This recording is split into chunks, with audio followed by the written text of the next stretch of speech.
CPM-ലെ fund തട്ടിപ്പ് അടിയന്തര പ്രമേയത്തിന് അനുമതിയില്ല. വിഷയം സബ്മിഷനായി ഉന്നയിക്കാൻ സ്പീക്കറുടെ നിർദ്ദേശം.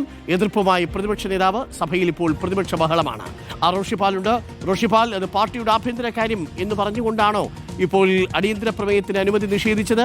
എന്താണ് സംഭവിച്ചത്? സ്പീക്കർ എന്തുകൊണ്ടാണ് അടിയന്തര പ്രമേയത്തിന് നോട്ടീസിന് അവതരണാനുമതി പോലും നൽകാഞ്ഞത്?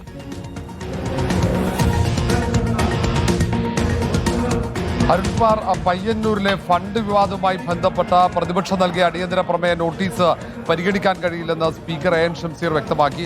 അതിന് അടിയന്തര പ്രാധാന്യമില്ല എന്നാണ് ചൂണ്ടിക്കാണിച്ചത്. ഫണ്ട് വിവാദവുമായി ബന്ധപ്പെട്ട് നടത്തിയ പ്രതിഷേധം, കോൺഗ്രസ് നടത്തിയ പ്രതിഷേധത്തിലെ നേരെയുണ്ടായ അക്രമങ്ങൾ ചൂണ്ടിക്കാണിച്ചാണ് സജി ജോസഫ് MLA അടിയന്തര പ്രമേയത്തിന് നോട്ടീസ് നൽകിയത്. നോട്ടീസ് പരിഗണിക്കാൻ കഴിയില്ലെന്ന് പറഞ്ഞതിന് തൊട്ടു പിന്നാലെ തന്നെ പ്രതിപക്ഷങ്ങൾ ഇരിപ്പിടത്തിൽ നിന്നും എഴുന്നേറ്റ് പ്രതിഷേധം തുടങ്ങി.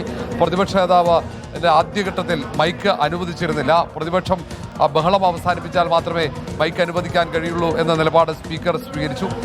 അടിയന്തര പ്രാധാന്യമുണ്ട് എന്ന് തന്നെയാണ്. വിഷയം ചർച്ച ചെയ്യാൻ അനുവദിക്കണമെന്ന ആവശ്യമാണ് പ്രതിപക്ഷ നേതാവ് ഉന്നയിച്ചത്. അതേസമയം ഇത് സബ്മിഷനായി വേണമെങ്കിൽ പ്രതിപക്ഷത്തിന് വിഷയം സഭയിൽ കൊണ്ടുവരാൻ കഴിയും എന്നാണ് സ്പീക്കർ പറഞ്ഞത്. ഈ എന്ത് ചട്ടത്തിൻ്റെ അടിസ്ഥാനത്തിലാണ് വിഷയത്തിന് പ്രാധാന്യമില്ല എന്ന് സ്പീക്കർ പറയുന്നതെന്ന് ചോദിക്കുന്നുണ്ട് പ്രതിപക്ഷ നേതാവ്. ഏതായാലും മറ്റ് നിയമസഭയിലെ നടപടിക്രമങ്ങളിലേക്ക് ശ്രദ്ധ ക്ഷണിക്കലിലേക്ക് കടന്നു. മറുഭാഗത്ത് പ്രതിപക്ഷങ്ങൾ നടുത്തളത്തിലിറങ്ങി പ്രതിഷേധം തുടരുകയാണ്. കാരണം ഇതിന് അടിയന്തര പ്രാധാന്യമുണ്ട്. അത് വെളിപ്പെടുത്തൽ CPM-നകത്തു നിന്നുണ്ടായ വെളിപ്പെടുത്തൽ, ആ ഫണ്ട് വിവാദത്തിന് തൊട്ടു പിന്നാലെ ഉയർന്ന പ്രതിഷേധങ്ങൾ, ആ പ്രതിഷേധത്തെ അടിച്ചമർത്താനുള്ള നീക്കം ഒരു ഭാഗത്ത് നടക്കുന്നു. ക്രിമിനൽ പ്രവർത്തനം നടക്കുന്നു. MLA-യുടെ ഓഫീസിലേക്ക് പ്രതിഷേധിച്ചാൽ എങ്ങനെയാണ് അതിനെതിരെ അക്രമം ഉണ്ടാകുന്നത്? സാധാരണ എല്ലാ MLA-മാരുടെ ഓഫീസുകളിലേക്കും ജനപ്രതിനിധികളുടെ ഓഫീസുകളിലേക്കും പ്രതിഷേധം ഉണ്ടാകുമ്പോൾ ഈ തരത്തിൽ ഒരു സംഭവം ഉണ്ടാകാറില്ല. അതുകൊണ്ട് തന്നെയാണ് ഇതിന് അടിയന്തര പ്രാധാന്യമുണ്ട് എന്ന് ചൂണ്ടിക്കാണിക്കുന്നതെന്ന് പ്രതിപക്ഷം പറയുന്നു. ഏതായാലും പ്രതിപക്ഷത്തിൻ്റെ പ്രതിഷേധം നടുത്തളത്തിൽ തുടങ്ങിക്കഴിഞ്ഞു. പ്രതിപക്ഷം ഒരു ഭാഗത്ത് പ്രതിഷേധം തുടരുമ്പോൾ മറുഭാഗത്ത് ഇപ്പോൾ നിയമസഭയിലെ മറ്റ് നടപടിക്രമങ്ങൾ പുരോഗമിക്കുന്നു. ശ്രദ്ധ ക്ഷണിക്കൽ, ഇപ്പോൾ ഈ ലേബർ കോഡുമായി ബന്ധപ്പെട്ട വിഷയത്തിലെ ശ്രദ്ധ ക്ഷണിക്കലാണ് നന്ദകുമാർ MLA ഇപ്പോൾ സംസാരിക്കുന്നത്. ഈ വിഷയം സഭയ്ക്കകത്ത് ഉയർത്തി CPM നേതൃത്വത്തെ പ്രതിരോധത്തിലാക്കാമെന്നായിരുന്നു UDF കണക്ക് കൂട്ടിയത്. ഇന്ന് രാവിലെ അങ്ങനെ കൃത്യമായ പദ്ധതികളാണ് ആസൂത്രണം ചെയ്തത്. ഇനി ഏതായാലും അടിയന്തര പ്രമേയത്തിന്റെ നോട്ടീസ് പരിഗണിക്കാത്ത സാഹചര്യത്തിൽ സഭയ്ക്കകത്ത് ശക്തമായ പ്രതിഷേധമുയർത്തി ഇറങ്ങിപ്പോകാനുള്ള സാധ്യതയാണ് കാണുന്നത്. 2 MLA-മാർ സ്വർണ്ണക്കൊള്ളയുമായി ബന്ധപ്പെട്ട സഭാ കവാടത്തിൽ അനിശ്ചിതകാല സത്യാഗ്രഹ സമരം അനുഷ്ഠിക്കുന്നുണ്ട്. അതുകൊണ്ട് തന്നെ ഈ വിഷയത്തിൽ ഇപ്പോൾ ഈ ധനരാജ് രക്തസാക്ഷി ഫണ്ട് വിവാദവുമായി ബന്ധപ്പെട്ട വിഷയം സഭയ്ക്കകത്ത് ശക്തിയുക്തം ഉയർത്തി. ഇപ്പോൾ സ്പീക്കറുടെ ചുറ്റും നിന്നുകൊണ്ടുള്ള പ്രതിഷേധമാണ്. സ്പീക്കറുടെ മുന്നിൽ നേരത്തെ സമാനമായി സാധാരണഗതിയിൽ പ്രതിപക്ഷം നടത്തുന്ന പ്രതിഷേധം ഇപ്പോഴും തുടരുന്നുണ്ട്. പ്രതിപക്ഷാംഗങ്ങൾ എല്ലാവരും നടുത്തളത്തിൽ ഇറങ്ങി സ്പീക്കർക്കെതിരെയാണ് തിരിഞ്ഞിരിക്കുന്നത്. കാരണം അടിയന്തര പ്രമേയത്തിന്റെ നോട്ടീസ് പരിഗണിക്കാൻ കഴിയില്ലെന്ന് സ്പീക്കർ പറഞ്ഞതാണ് ആ തരത്തിലേക്ക് പ്രതിഷേധം മാറാനുള്ള കാരണം. ഈ വിഷയം സഭ നിർത്തിവെച്ച് ചർച്ച ചെയ്ത് കഴിഞ്ഞാൽ സ്വാഭാവികമായും ആ ഫണ്ട് വിവാദവുമായി ബന്ധപ്പെട്ട പല കാര്യങ്ങളും ചർച്ചയാകും. പ്രതിപക്ഷത്തിന് അതൊരു വലിയ ആയുധമാകും എന്നുറപ്പാണ്. അതുകൊണ്ട് തന്നെ ആ കാര്യത്തിൽ പ്രതിപക്ഷവും അടിയന്തര പ്രമേയ നോട്ടീസിലെ ഒരു ചർച്ച പ്രതീക്ഷിച്ചിരുന്നില്ല. അതേസമയം തന്നെ ഈ വിഷയത്തിൽ പ്രസംഗിക്കാനുള്ള അവസരം പോലും നിഷേധിക്കപ്പെട്ടു എന്ന നോട്ടീസ് പരിഗണിക്കപ്പെട്ടില്ല എന്നതാണ് പ്രതിപക്ഷത്തിൻ്റെ ഒരു പ്രധാന പരാതിയായി അവർ ഉയർത്തുന്നത്. നോട്ടീസ് പരിഗണിക്കാത്തതാണ്. നോട്ടീസ് പരിഗണിച്ച് പിന്നീട് അതിലൊരു വിശദീകരണം, അതിൽ മുഖ്യമന്ത്രിയാണ് വിശദീകരണം നൽകേണ്ടി വരിക. ആഭ്യന്തര വകുപ്പ് ചുമതലയുള്ള മന്ത്രി എന്ന നിലയിൽ ആ നിലയിലേക്ക് കാര്യങ്ങൾ നീങ്ങിയില്ല. അതിനു മുമ്പ് തന്നെ നോട്ടീസ് തന്നെ പരിഗണിക്കാൻ കഴിയില്ല എന്ന നിലപാട് സ്പീക്കർ സ്വീകരിക്കുകയായിരുന്നു. അതിന് ഒട്ടും പ്രാധാന്യമില്ല എന്ന് തന്നെയാണ് സ്പീക്കർ പറഞ്ഞത്. അടിയന്തര പ്രാധാന്യമില്ല, ആ തരത്തിലൊരു പ്രശ്നം ഉണ്ടായിട്ടില്ല.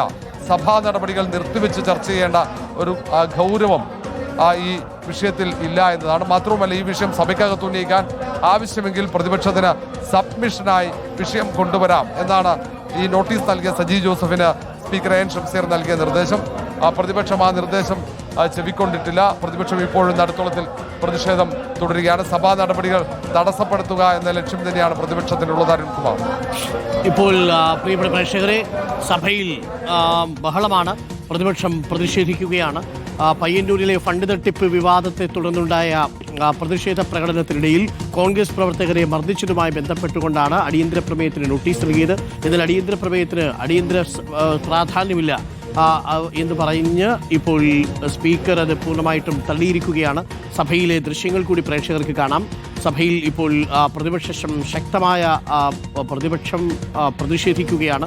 സ്പീക്കറിന് ചുറ്റുമിരുന്നു കൊണ്ടാണ് പ്രതിഷേധം. സഭയ്ക്ക് പുറത്ത് 2 MLA-മാർ സത്യാഗ്രഹം അനുഷ്ഠിക്കുന്നുണ്ട്. സഭയ്ക്ക് പുറത്ത് പയ്യന്നൂർ രക്തസാക്ഷി ഫണ്ട് തട്ടിപ്പുമായി ബന്ധപ്പെട്ട വിഷയമുയർത്തി പ്രതിപക്ഷവും പ്രതിഷേധിക്കുകയാണ്.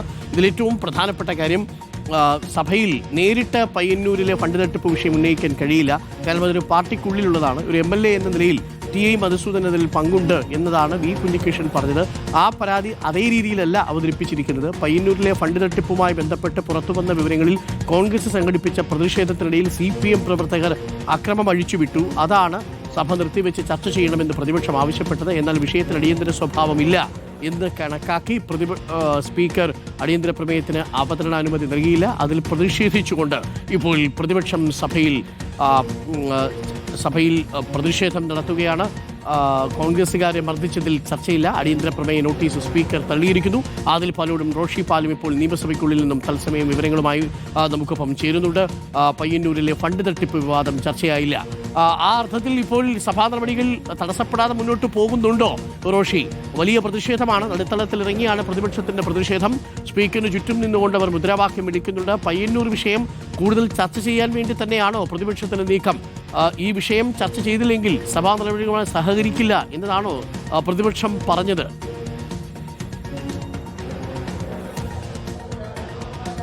അരുൺകുമാർ, ഇപ്പോഴും സഭയ്ക്കകത്ത് പ്രതിപക്ഷങ്ങൾ നടുത്തളത്തിൽ സ്പീക്കറുടെ ഡയസിന് താഴെ പ്രതിഷേധം തുടരുന്നുണ്ട്. അതേസമയം തന്നെ സഭാ നടപടികൾ പുരോഗമിക്കുന്നുണ്ട്. ഇപ്പോൾ ലേബർ കോഡുമായി ബന്ധപ്പെട്ട നന്ദകുമാർ MLA-യുടെ ശ്രദ്ധ ക്ഷണിക്കലിന് തൊഴിൽ മന്ത്രി വി. ശിവൻകുട്ടി മറുപടി നൽകുകയാണ്.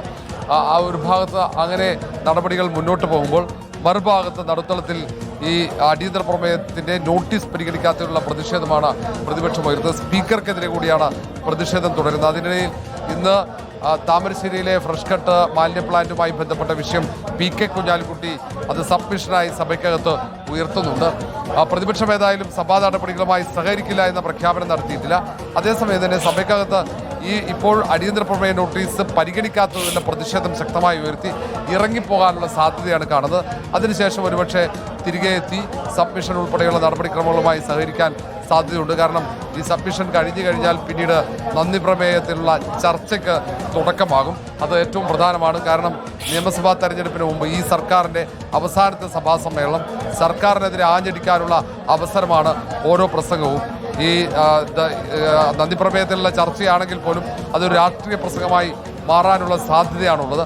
ആ അംഗങ്ങൾക്ക് അനുവദിക്കുന്ന സമയം മുഴുവൻ സർക്കാരിൻ്റെ നേട്ടങ്ങൾ ഭരണപക്ഷങ്ങൾ പറയുമ്പോൾ സർക്കാരിനെതിരെ ആചരിക്കാനുള്ള അവസരമായി അത് പ്രതിപക്ഷവും ഉപയോഗിക്കുക. അതുകൊണ്ട് ഈ വരും ദിവസങ്ങളിലെ സഭാ സമ്മേളനമൊക്കെ വളരെ പ്രധാനപ്പെട്ടതാണ് ഈ സഭാ അംഗങ്ങളെ സംബന്ധിച്ചിടത്തോളം. അതുകൊണ്ട് സഭാ നടപടികളുമായി സഹകരിക്കാതിരിക്കാനുള്ള സാധ്യത വളരെ കുറവാണ്. മറുഭാഗത്ത് 2 MLA-മാരുടെ സത്യാഗ്രഹം തുടരുന്നുമുണ്ട്. അനിശ്ചിതകാല സത്യാഗ്രഹമാണ്. ഈ സെഷൻ മുഴുവൻ സത്യാഗ്രഹം അനുഷ്ഠിക്കാനാണ് അവർ തീരുമാനിച്ചിരിക്കുന്നത്. രാവിലെ ചേർന്ന UDF പാർലമെന്ററി പാർട്ടി യോഗം അതാണ്. കാരണം ശബരിമല സ്വർണ്ണക്കൊള്ള ഈ സഭാ സമ്മേളനം മുഴുവൻ എപ്പോഴാണോ സഭാ സമ്മേളനം അവസാനിക്കുന്നത് അതുവരെ ശക്തമായി ഉയർത്തണം. അതിനുവേണ്ടി തന്നെയാണ് ഈ സത്യാഗ്രഹ സമരം അനുഷ്ഠിക്കുന്നത്.